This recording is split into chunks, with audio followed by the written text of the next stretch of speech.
വചനയാത്ര നിയമാവർത്തനം 21 അധ്യായം. ഘാതകനെക്കുറിച്ച് അറിവില്ലാത്തപ്പോൾ. നിന്റെ ദൈവമായ കർത്താവ് നിനക്ക് അവകാശമായി തരുന്ന ദേശത്ത് വധിക്കപ്പെട്ട ഒരുവന്റെ ശരീരം തുറസായ സ്ഥലത്ത് കാണപ്പെടുകയും ഘാതകൻ ആരെന്ന് അറിയാതിരിക്കുകയും ചെയ്താൽ, നിന്റെ ശ്രേഷ്ഠന്മാരും ന്യായാധിപന്മാരും വന്ന് മൃതശരീരം കിടക്കുന്ന സ്ഥലത്ത് നിന്ന് ചുറ്റുമുള്ള ഓരോ പട്ടണത്തിലേക്കുമുള്ള ദൂരം അളക്കണം. മൃതദേഹം കിടക്കുന്ന സ്ഥലത്തോട് ഏറ്റവും അടുത്ത പട്ടണത്തിൽ നിന്ന് ഒരിക്കലും പണിയെടുപ്പിക്കുകയോ നുകം വയ്ക്കുകയോ ചെയ്തിട്ടില്ലാത്ത ഒരു പശുക്കുട്ടിയെ പിടിച്ചുകൊണ്ടുവരണം. നീരൊഴുക്കുള്ള ഒരു അരുവിയുടെ തീരത്ത് ഒരിക്കലും ഉഴുകയോ വിതയ്ക്കുകയോ ചെയ്തിട്ടില്ലാത്ത ഒരു സ്ഥലത്ത് ആ പശുക്കുട്ടിയെ കൊണ്ടുവന്ന് അതിൻ്റെ കഴുത്തൊടിക്കണം. നിന്റെ ദൈവമായ കർത്താവ് തനിക്ക് ശുശ്രൂഷ ചെയ്യാനും തൻ്റെ നാമത്തിൽ ആശീർവദിക്കാനും തിരഞ്ഞെടുത്തിരിക്കുന്ന ലേവ്യ പുരോഹിതന്മാർ അടുത്തുവന്ന് തർക്കങ്ങൾക്കും അക്രമങ്ങൾക്കും തീർപ്പ് കൽപ്പിക്കട്ടെ. മൃതദേഹം കിടക്കുന്ന സ്ഥലത്തോട് ഏറ്റവും അടുത്തുള്ള നഗരത്തിലെ എല്ലാ ശ്രേഷ്ഠന്മാരും താഴ്വരയിൽ വന്ന് കഴുത്തൊടിച്ച പശുക്കിടാവിൻ്റെ മേൽ കൈ കഴുകണം. അനന്തരം ഇങ്ങനെ പറയട്ടെ: ഞങ്ങളുടെ കരങ്ങൾ ഈ രക്തം ചൊരിയുകയോ ഞങ്ങളുടെ കണ്ണുകൾ ഇത് കാണുകയോ ചെയ്തിട്ടില്ല. കർത്താവെ, അങ്ങ് വീണ്ടെടുത്ത അങ്ങയുടെ ജനമായ ഇസ്രായേലിനോട് ക്ഷമിച്ചാലും നിർദോഷന്റെ രക്തം ചിന്തിയെന്ന കുറ്റം അവരുടെ മേൽ ആരോപിക്കരുതേ. നിഷ്കളങ്ക രക്തം ചിന്തിയ കുറ്റം അവരോട് പൊറുക്കണമേ. കർത്താവിന് ഇഷ്ടമായത് ചെയ്തു കഴിയുമ്പോൾ നിർദോഷന്റെ രക്തം ചിന്തിയ കുറ്റത്തിൽ നിന്ന് നീ വിമുക്തനാകും. യുദ്ധ തടവുകാർ.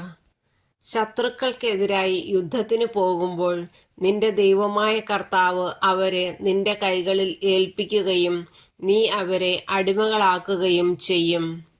അപ്പോൾ അവരുടെ ഇടയിൽ സുന്ദരിയായ ഒരു സ്ത്രീയെ കാണുകയും അവളിൽ നിനക്ക് താല്പര്യം ജനിക്കുകയും അവളെ ഭാര്യയായി സ്വീകരിക്കാൻ ആഗ്രഹിക്കുകയും ചെയ്താൽ അവളെ നിന്റെ വീട്ടിലേക്ക് കൊണ്ടുവരണം. അവൾ തല മുണ്ഡനം ചെയ്യുകയും നഖം വെട്ടുകയും ചെയ്തതിന് ശേഷം അടിമത്തത്തിന്റെ വസ്ത്രം മാറ്റി 1 മാസത്തേക്ക് നിന്റെ വീട്ടിൽ ഇരുന്ന് സ്വന്തം മാതാപിതാക്കളെ ഓർത്ത് വിലപിക്കട്ടെ.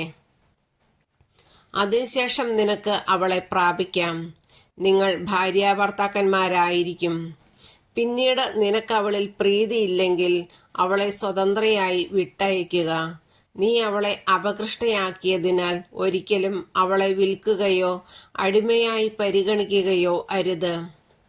ആദ്യ ജാതന്റെ അവകാശം. ഒരാൾക്ക് 2 ഭാര്യമാരുണ്ടായിരിക്കുകയും അവൻ ഒരുവളെ സ്നേഹിക്കുകയും മറ്റവളെ ദ്വേഷിക്കുകയും ഇരുവരിലും അവന് സന്താനങ്ങൾ ഉണ്ടാവുകയും ആദ്യജാതൻ ദ്വേഷിക്കുന്നവളിൽ നിന്നുള്ളവനായിരിക്കുകയും ചെയ്താൽ, അവൻ തൻ്റെ വസ്തുവകകൾ പുത്രന്മാർക്ക് ഭാഗിച്ചു കൊടുക്കുമ്പോൾ താൻ വെറുക്കുന്നവളുടെ മകനും ആദ്യജാതനുമായവനെ മാറ്റി നിർത്തിയിട്ട് പകരം താൻ സ്നേഹിക്കുന്നവളുടെ മകനെ ആദ്യജാതനായി കണക്കാക്കരുത്. അവൻ തൻ്റെ സകല സ്വത്തുക്കളുടെയും 2 ഓഹരി വെറുക്കുന്നവളുടെ മകന് കൊടുത്ത് അവനെ ആദ്യജാതനായി അംഗീകരിക്കണം. അവനാണ് തൻ്റെ പുരുഷത്വത്തിൻ്റെ ആദ്യ ഫലം. ആദ്യജാതന്റെ അവകാശം അവനുള്ളതാണ്. ധിക്കാരിയായ മകൻ. ഒരുവന് ദുർവാശിക്കാരനും ധിക്കാരിയും മാതാപിതാക്കന്മാരുടെ വാക്ക് കേൾക്കുകയോ ശിക്ഷിച്ചാൽ പോലും അവരെ അനുസരിക്കുകയോ ചെയ്യാത്തവനും ആയ ഒരു മകൻ ഉണ്ടെന്നിരിക്കട്ടെ. മാതാപിതാക്കന്മാർ അവനെ പട്ടണവാതിൽക്കൽ ശ്രേഷ്ഠന്മാരുടെ അടുക്കൽ കൊണ്ടുചെന്ന് അവരോട് പറയണം: ഞങ്ങളുടെ ഈ മകൻ ദുർവാശിക്കാരനും ധിക്കാരിയുമാണ്. അവൻ ഞങ്ങളെ അനുസരിക്കുന്നില്ല. ഭോജനപ്രിയനും മദ്യപനുമാണ്. അപ്പോൾ പട്ടണവാസികൾ അവനെ കല്ലെറിഞ്ഞു കൊല്ലണം. അങ്ങനെ ആ തിന്മ നിങ്ങളുടെ ഇടയിൽ നിന്ന് നീക്കിക്കളയണം. ഇസ്രായേൽ മുഴുവൻ ഇത് കേട്ട് ഭയപ്പെടട്ടെ. ഒരുവൻ മരണശിക്ഷയ്ക്ക് അർഹമായ കുറ്റം ചെയ്യുകയും മരണത്തിന് വിധിക്കപ്പെടുകയും ചെയ്താൽ അവനെ നീ മരത്തിൽ തൂക്കുക. ശവം രാത്രി മുഴുവൻ മരത്തിൽ തൂങ്ങിക്കിടക്കരുത്. നിന്റെ ദൈവമായ കർത്താവ് നിനക്ക് അവകാശമായി തരുന്ന സ്ഥലം അശുദ്ധമാകാതിരിക്കാൻ അന്ന് തന്നെ അത് മറവു ചെയ്യണം.